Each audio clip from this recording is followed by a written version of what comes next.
Atmosphere की second part में आपका स्वागत है। आज हम लोग पढ़ने वाले हैं कंपोजिशन ऑफ द एटमॉस्फेयर। तो एटमॉस्फेयर के कंपोजिशन में आप पहली स्लाइड देखो, आपको मजा आ जाएगा।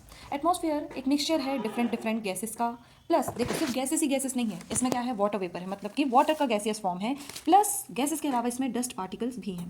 तो this line is very important, क्योंकि हमें क्या लगता है सिर्फ गैसेस ही गैसेस हैं इसमें पूरे में, लेकिन नहीं, आपको water vapour plus dust particles का अलग अलग देना है, ठीक है। मतलब दो तो ज़्यादा अच्छा है, ना दो तो आपकी मर्जी, ठीक है। तो कंपोजिशन इज नॉट स्टैटिक, मतलब ये डायनेमिक है ना, and it changes according to the time and place. तो अभी हम देखेंगे कि कौन चेंज करता है, मतलब सारी गैसेस तो चेंज नहीं करती, कुछ गैसेस ऐसी हैं जो चेंज करती है विद टाइम एंड स्पेस, ठीक है। हमारे यहाँ कोई बछड़ा अपनी माँ को ढूंढ रहा है, तो यहाँ क्या लाइन लिखी, बहुत इंपॉर्टेंट है। Planets atmosphere is preserved when gravity is high and the temperature of the atmosphere is low. मतलब कि ग्रेविटी हाई होगी और टेंपरेचर लो रहेगा तो एटमॉस्फेयर प्रिजर्व रहेगा। इसी का उल्टा अगर आपको दे दिया है रीजन में, तो आपको बनना चाहिए, है ना। टेंपरेचर हाई होगा तो क्या होगा, गैसेस गर्म हो जाएगी, गैसेस गर्म होकर एक्सपेंड करेंगी और एस्केप करना चाहेंगी, ठीक है। तो दैट इज वाई टेंपरेचर की बात है। और ग्रेविटी की बात तो क्यों है आपको पता है, क्योंकि ग्रेविटी क्या करके रखती है, पुल के रखती है, सेपरेट नहीं होने देती है, ठीक है। तो हम लोगों को इसमें बहुत सारी गैसेस के बारे में पढ़ना है, तो इसका कुछ ना क्लासिफिकेशन होता है, ठीक है। तो अगर हम एक तरीके से परसेंटेज शेयर की बात करें तो हम गैसेस को क्लासीफाई करते हैं as major and minor gases. तो मेजर और माइनर गैसेस में हम देखते हैं कि ये कितना परसेंटेज शेयर ऑक्यूपाई करती हैं ये गैसेस टोटल वॉल्यूम का, टोटल वॉल्यूम ऑफ गैसेस का, ठीक है। और फिर हम बात करते हैं परमानेंट एंड वेरिएबल गैसेस की। परमानेंट एंड वेरिएबल गैसेस में हम बेस्ड रखते हैं अपनी गैसेस की स्टेबिलिटी एंड रेसिडेंट टाइम और वेरिएबिलिटी को, ठीक है। मतलब कि ये कितनी कॉन्स्टेंट है हमारे ओवर टाइम और स्पेस में, ठीक है, परमानेंट और वेरिएबल गैसेस। और कंपोजिशन में हम ओवरऑल कंपोजिशन देखते हैं बेटा, ठीक है। तो हम बात करते हैं सबसे पहले परमानेंट एंड वेरिएबल के साथ साथ। तो परमानेंट और गैस और वेरिएबल गैस हम कैसे क्लासिफाई करते हैं, based on constancy of proportion over time and space, ठीक है। तो permanent gases their proportion do not change significantly oh with time and space की। इनका प्रोपोर्शन जो है, अगर ये 8 यूनिट 10 साल पहले थी, 20 साल पहले थी, तो आज भी ये 8 यूनिट ही होंगी। और अगर ये 8 यूनिट एंटार्क्टिका में है तो ये 8 यूनिट ही हमारे इक्वेटर वाले एरिया में भी होंगी। समझ में आई आपको बात। Form a constant proportion of the atmosphere, कि कॉन्स्टेंटली ना इतना ज़्यादा चेंज नहीं होंगी विद ह्यूमन एक्टिविटीज़ और ह्यूमन एंथ्रोपोजेनिक एक्टिविटीज़ आपको कहना चाहिए, या फिर कोई भी एक्टिविटी से ये इतना ज़्यादा चेंज नहीं होंगी। समझ में आ रही है आपको बात। फिर and have long residence time, इनका रेजिडेंस, इनका जो रहने वाला पीरियड है वो लॉन्ग होएगा, thousands to millions of years तक की भी हो सकता है। मतलब एक गैस इतने सालों से रह रही है हमारे अर्थ में। समझ में आई बात। तो चलो अब हम देखें परसेंटेज वॉल्यूम के हिसाब से, तो ये कुछ है परमानेंट गैसेस, जैसे कि nitrogen, oxygen, argon, carbon dioxide, neon, helium, krypton, xenon, hydrogen, ठीक है। इसका आपको percentage wise volume plus chemical name याद रहना चाहिए, ठीक है। तो 78.8 तो आपको याद रहेगा, 20.95 या 21% भी लिख लेंगे तो चलेगा। फिर आर्गन 0.93, और फिर कार्बन डाइऑक्साइड से आपको याद करना पड़ेगा 0.4 भी आप लिख सकते हो, 0.36, नियॉन 0.002, है ना, इसको ऐसे याद कर लो 202, है ना। फिर हीलियम 0.305, क्रिप्टॉन 0.201, जेनॉन 0.409 और हाइड्रोजन 0.405। अच्छा, यहाँ पॉइंट में कुछ अलग अलग हो सकता है, तो उसमें उतना ध्यान नहीं देना आपको, बस ये याद रखना है। अब इसका एक्रोनिम क्या बन सकता है, एसी नहीं करो, है ना। एसी कर रहे हैं तो ग्रीन हाउस गैसेस बढ़ रही हैं, आपको पता है, ठीक है। तो एसी नहीं करो, इसका बन गया आपका क्या बोलते हैं, याद करने की ट्रिक, जिससे आप परसेंटेज बाय वॉल्यूम इसको याद कर सकते हैं, ठीक है। तो देखो शुरू के दो तो हमें याद रहती हैं, 78% हमारा नाइट्रोजन और ऑक्सीजन 20.95%। इसके बाद ए से आर्गन, सी से कार्बन डाइऑक्साइड, है ना, कार्बन बस नहीं। फिर एन से नियॉन, एच से नहीं के है, एच से हीलियम, नहीं हीलियम, ठीक है। फिर करो का क्रिप्टॉन, और लास्ट के दो भी आपको याद रहेंगे, जिनोन और हाइड्रोजन, ठीक है। तो ये बीच के जो 5 गैसेस है, मतलब हाँ 5 गैसेस है, वो बस याद करने के लिए ये छोटा सा एक्रोनिम है, ठीक है। अब हम देखते हैं वेरिएबल गैसेस को। तो वेरिएबल गैस वेराई करती है आपका इनके कंसंट्रेशन या इनके प्रोपोर्शन में विद बोथ टाइम और स्पेस। कि मान लो कि कोई एक ऐसी गैस है जो कि एंटार्क्टिका में ज़्यादा मिल रही है, इक्वेटर में कम मिल रही है ना, या इक्वेटर में ज़्यादा मिल रही है, एंटार्क्टिका में कम मिल रही है, पोलर रीजन्स में कम मिल रही है, जैसे कि वाटर वेपर। समझ में आई बात। तो अभी हम इसके भी एग्जांपल पढ़ेंगे, ठीक है। तो these influence weather, climate, radiation and the other processes, other life processes. ये गैसेस बड़ी इंपॉर्टेंट होती हैं ये सब लाइफ प्रोसेसेस में, वेदर हो गया, क्लाइमेट हो गया, क्योंकि ये बहुत इन्फ्लुएंस करती भी है और इन्फ्लुएंस होती भी है इन सबसे, ठीक है। Extremely important in heat budget, अभी हम आगे पढ़ेंगे, एंड क्लाइमेट चेंज, ठीक है। तो क्लाइमेट चेंज में ज़्यादा इंपॉर्टेंट कौन सी गैसेस हैं आपको याद रखना है, वेरिएबल गैसेस हैं।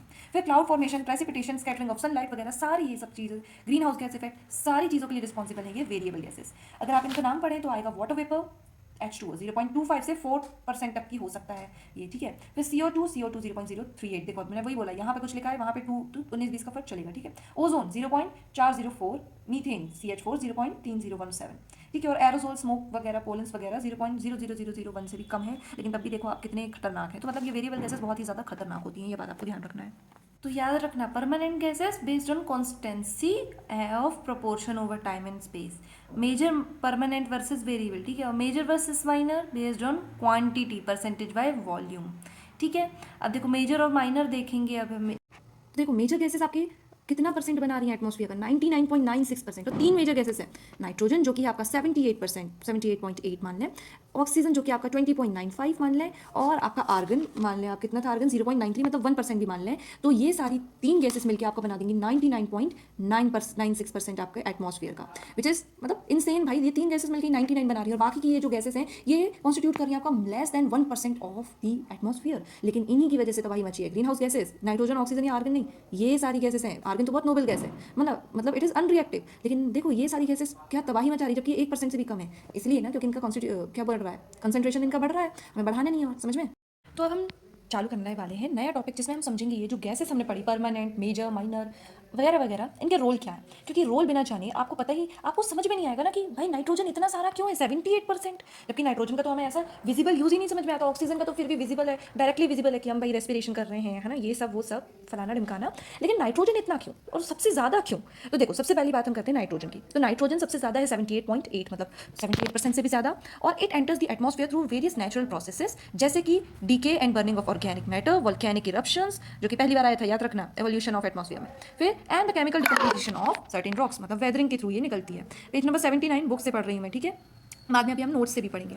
और it is removed through biological processes और washed out by precipitation, maintaining a constant level of it over time in cycle known as the nitrogen cycle. Nitrogen cycle हमारे एक बकेट लिस्ट में है कि हमें ये कंप्लीट करना है, तो इसको इस चैप्टर के होने के बाद में भी हम नाइट्रोजन साइकिल पे एक वीडियो बनाएंगे, ठीक है। अब इनका रोल काल क्या है भाई, क्यों है इतना ज़्यादा? तो प्राइमरी रोल इनका है टू रेगुलेट कंबशन प्रोसेसेस। देखो, कंबशन के लिए क्या जरूरी होता है? ऑक्सीजन। और अगर मान लो हमारे एटमॉस्फेयर में नाइट्रोजन होती ही नहीं, तो क्या होता? ऑक्सीजन होते हैं सेकंड मोस्ट अबेंडेंट कहना चाहिए, तो वो फर्स्ट मोस्ट अबेंडेंट रहती, और ऑक्सीजन इनिशिएट कर देता है आपके कंबशन को, मतलब आग लगने को। तो अगर ना ये नहीं, नाइट्रोजन नहीं होती, तो आपकी आग ऐसे ही लग रही होती, गीली लकड़ी भी आग पकड़ रही होती, नाइट्रोजन नहीं होता। तो नाइट्रोजन क्या करता है? It dilutes oxygen in the atmosphere, which then controls the rate of fire, है ना, और regulates the rate of fire. समझ में आ रही बात आपको?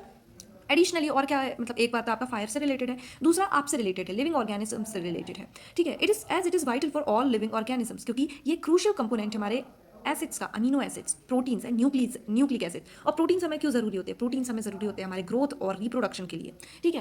तो बुक हम नोट्स का भी पढ़ लेते हैं। तो केमिकल एलिमेंट है, एटॉमिक नंबर इसका 7 है, जैसे हमें पता है, and it is unreactive gas, ठीक है। 78.8% बनाता है, ये हमें बात पता है। और ठीक है, तो मोस्ट अबेंडेंट पार्ट बनाता है ये एटमॉस्फेयर के ड्राई कंपोजिशन में। अच्छा, ड्राई कंपोजिशन मतलब dry atmosphere means atmosphere without water vapour, ठीक है, क्योंकि वाटर वेपर बहुत ज़्यादा वेरी करता है, इसलिए जो साइंटिस्ट लोग हैं या फिर ये जो जियोग्राफर्स हैं, ये मतलब जो क्लाइमेट वगैरह का काम करते हैं, यार आप समझ जाओ तुम, ठीक है, मीटियोलॉजिस्ट वगैरह, तो ये क्या करते हैं कि एटमॉस्फेयर को, जो वाटर वेपर को हटा के कह देते हैं ड्राई एटमॉस्फेयर, ठीक है, क्योंकि वाटर वेपर बहुत ज़्यादा चेंज होता है, कभी यहाँ कभी वहाँ, कभी इधर चला उधर चला, तो उन लोग बोलते हैं तू सीधे चल, है ना, मतलब ऐसा नहीं बोलते, लेकिन वाटर वेपर को काउंट नहीं करते और ड्राई एटमॉस्फेयर बना लेते हैं, ठीक है।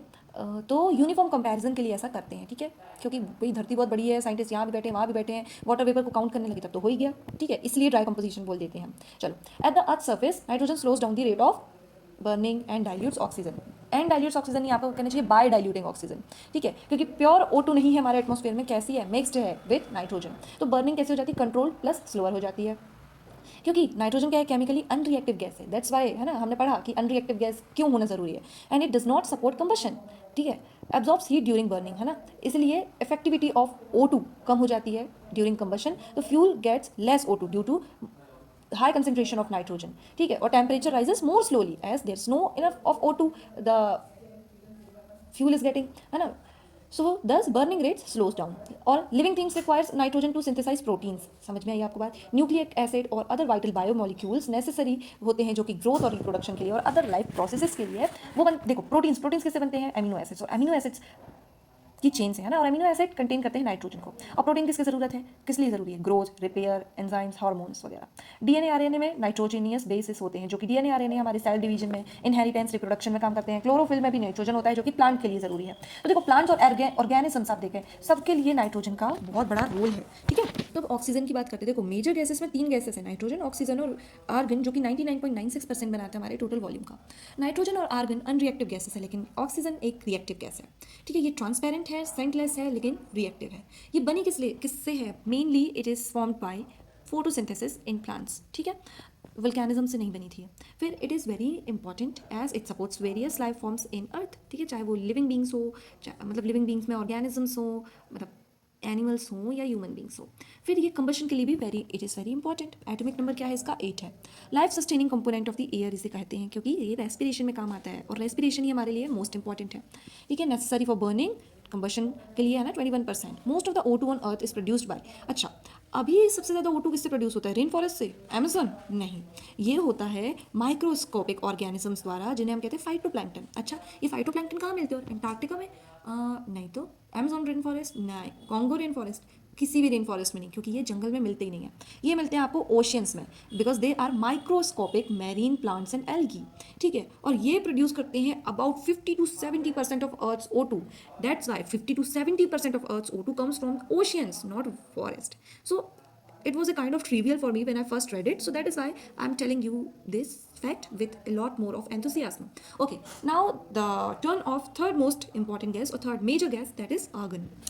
Now argon नियरली 1% बनाता है, 0.95 है, और ये गैस होती है नोबल गैस या फिर इनर्ट गैस, है ना। और as an inert gas it doesn't react chemically with other substances under normal condition. Normal condition के अंदर ये ऐसे रिएक्ट नहीं करते हैं। ऑक्सीजन तो बड़ी रिएक्टिव है, ये दोनों अनरिएक्टिव है। ठीक है, नोबल है ये तो आर्गन कहना चाहिए आपको। ठीक है, और ये इसकी कैरेक्टरिस्टिक जो है, जो ये अनरिएक्टिव होने की, इट इज़ वेरी यूजफुल और extremely useful in processes that require a non reactive environment. कई प्रोसेसेस होती हैं मैन्युफैक्चरिंग में भी, है ना, welding and manufacturing of certain electronics, जिनको चाहिए रहते हैं unreactive environment, non reactive environment. और जहाँ पर ये गैस आर्गन एक रोल प्ले करती है as a protective shield against reactive gases के अगेंस्ट, ये एक प्रोटेक्टिव शील्ड की तरह काम करती है। और अच्छा, ये चीज़ आपको मैं इसलिए पढ़ा रही हूँ क्योंकि ये प्रीलिम्स में आ सकती है आपके। ठीक है, तो इसको बहुत ध्यान से पढ़ना। ठीक है, जो मेन पॉइंट्स ही बता रही हूँ मैं, और इसको आप बिल्कुल घोल के पी के चले जाना। इसी के साथ हमारा पार्ट 2 ख़त्म होता है, और ये कंटिन्यूड पार्ट ही है पार्ट 1 का। ठीक है, इसके बाद हमारा पार्ट 3 और आएगा कंपोजिशन वाले पार्ट में, फिर हम स्ट्रक्चर वाले पार्ट में की अलग लाएंगे। ठीक है, तो till then take care, bye bye.